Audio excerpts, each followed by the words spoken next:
first off, introduce yourself for our class. We'll be presenting you po kasi for our subject. Hello, I am Ivan Despi. I am a co-founder of the Acid House. It's a design and animation studio that I run with my wife, Pauline. In the Acid House, we do commercial and non-commercial projects, both here and abroad. We have a team of artists under us who work with us, and we also tap like other people then if we need to, depending on the project scale. So yeah.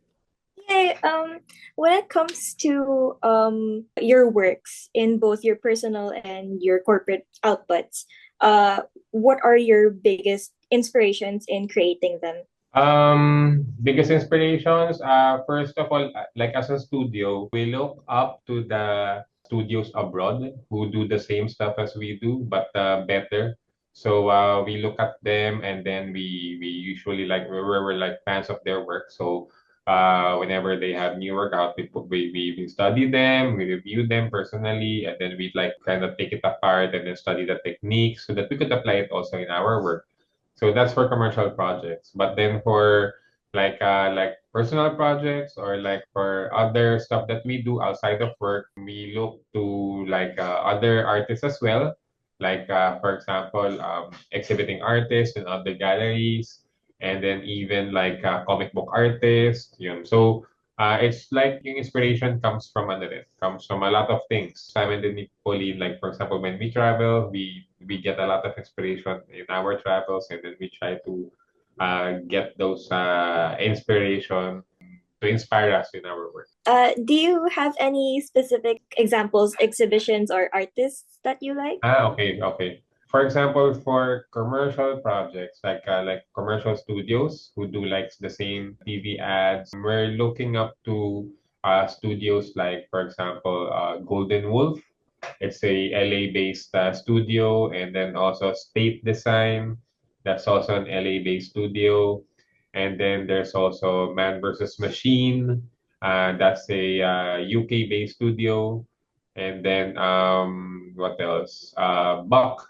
Buck is also an LA-based studio. So most of the, and then there's also Fortiche. Fortiche is the, I'm sure you guys are familiar. Fortiche is the animation studio that did Arcane and like a lot of the Riot games cinematic. So they're a French studio naman sila. So mostly yeah, Europe, UK, LA, and then there are also some really good stuff coming out from Japan, like from Wansal, and then from Taiwan, there's Carbon VFX. So those are like same studios that have the same setup as us, but they have like a bigger scale and they have a different set of projects that they tend to. So those are for the commercial projects. Then for the like personal ones, for me, I'm looking up mostly to the work of Mobius.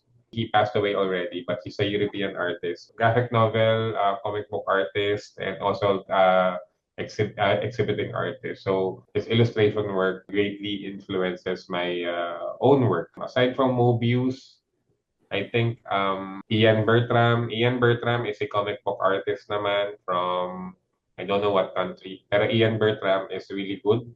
And then also Chris Bachalo is an American artist who does work also in comic books. I'm ano kasi heavily comic book influence in my art style. That's why there's like a lot of comic book artists that I can cite as my own influence. That's super cool. Oh my God.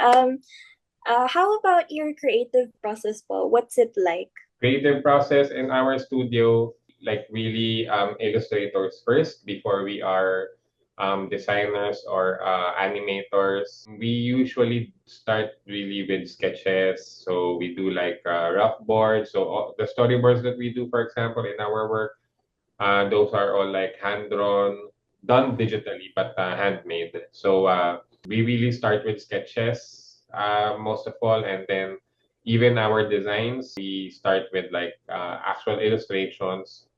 We get that approved by the client, and then depending on where the project will take us, it that those sketches will be translated into either will be prepped for 2D animation, or if not 2D animation, it will be modeled in 3D and then rigged, textured, and then we'll start compositing the scenes that we need for a specific project. So that's basically that's basically our creative process. It really like even before it really starts with with pen and paper, well, metaphorically. So it just starts with that, and then we just draw, and then we try to internally we try to explore what we could do through sketches before we even like go through the other phases. So I don't know if you'd call that old school, but yeah, that's really how we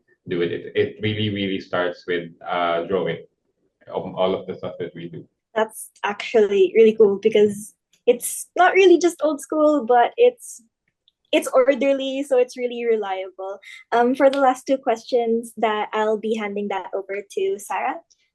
Since you mentioned your creative process, can we ask like how do you like during the process, like how do you apply the elements of design in your work? Elements of design.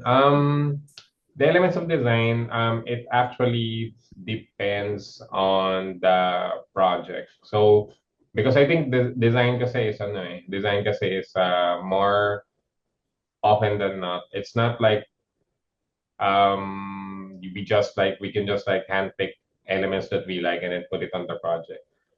Design is more like problem solving. So whatever the project is calling for,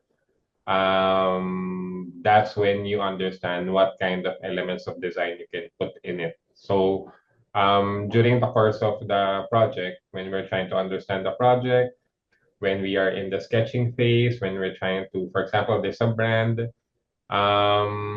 that's through sketching, through the concept phase, that's when we understand like what colors can we use, what elements should come in, what are the shape of what silhouette or what shape are the assets? Are they gonna be cute? Are they gonna be edgy?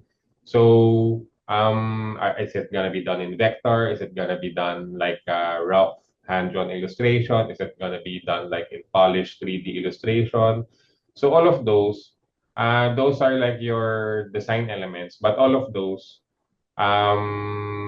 it comes in on the project only when the project calls for it. We can't like um say that we prefer blue just because we prefer blue for the project. It comes with a complete understanding of the brand and of the concept if it actually calls for the color blue.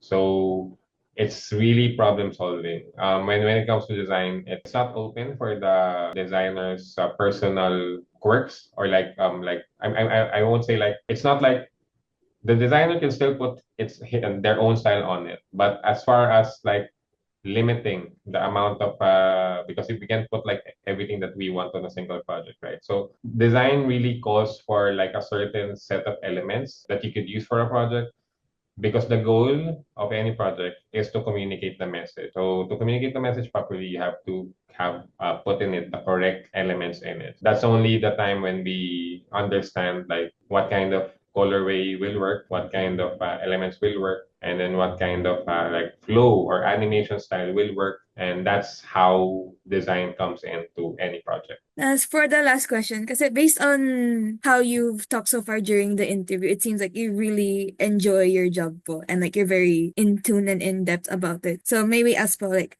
why do you create art and like what got you started in the first place? Why do I create art? For me and Pauline na rin, parang why do we create art? So I think when we create art as an outlet naman of our coming from our design career. So the design kasi nga as I said earlier, 'di ba? You can't just do anything that you want on it. You only do what is required in order to solve like a specific design problem. So the reason that so that's work, and then the reason that we do art is an outlet from that work. So for example, we get busy with work, and it becomes like, for example, a bit stressful or toxic na.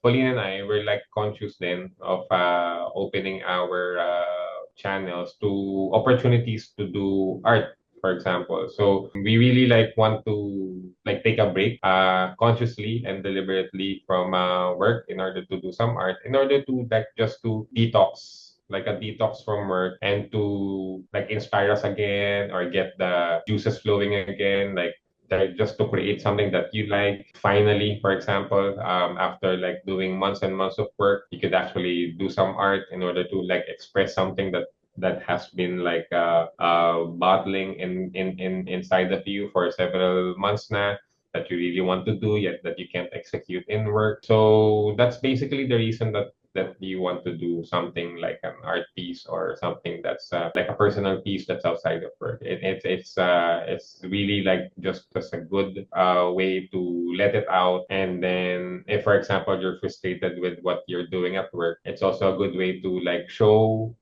people like your own voice and what you want to say, and then like for example, like also show them like what you could do if there were no limits, if there were no design problem that needs to be solved, if there was no client to be pleased. That's basically the reason that we do art. It's really cool na you're able to separate your personal art from your work art po. Kasi yun din po yung, that's like the often reasons for burnout po. Kasi people don't really feel na enjoyment in art anymore po eh. Yeah, correct naman, yeah. Um, I think we're grateful then of meeting people early in our careers, and that's a long time ago. We're just fortunate to encounter people who invited us. Actually, with these people, we met them via work channels. However, it turns out like these people are also like people who were very active in the art scene, and then they were fortunate enough that they invited us to like be part of exhibits, and then to take part in like video art installations. So because of that, that's when we like discovered that world. And then because if we didn't, we would have been just like working from that point on, and maybe we'd have burned out already. But because of that, because they introduced us to that scene, yeah, that's why we discovered, oh, there's like a different thing that we could do, like from the stuff that we know from work. And yeah, that's why I think that's one of the things that sustains us up to this day. That's really cool po. To follow up lang po. For you po, what is the difference of like art and design po? In your perspective po? Yun, okay. Design is problem solving. Most of all, it's creative, yes, but there's limits to that creativity because there's a problem that needs to be solved. There's a message that needs to be communicated. And at the end of the day, successful design basically solves a problem. Art is a different thing naman. It's when you're using the same element in the context of design because there's a specific message that needs to be communicated. So they can use the same elements, but it's gonna have like different contexts and different effects. And then it also depends on how the viewer interprets it. There's only like in design, the flower of the usage of the flower will be successful if it successfully communicates what the brands want to say. But then in art, we don't care if the viewer interprets it in a different way. We don't actually care. It's just like the artist satisfying themselves with that drawing of a flower, and if he's satisfied, that's basically problem solved for him. Yeah, that makes sense po.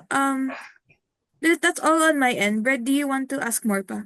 Uh, no, I think that's about it. Thank you Okay. so much po. Thank you All po, your sir. answers Okay. are really Okay. insightful. I love them so much. Thank you, Um, then. Thank you, then. thank you for your time po, and have a nice day. Thank you so Thank you much. so much Thank you. po. Thank you. Have a nice day, then. Thank Thank you. you. Bye.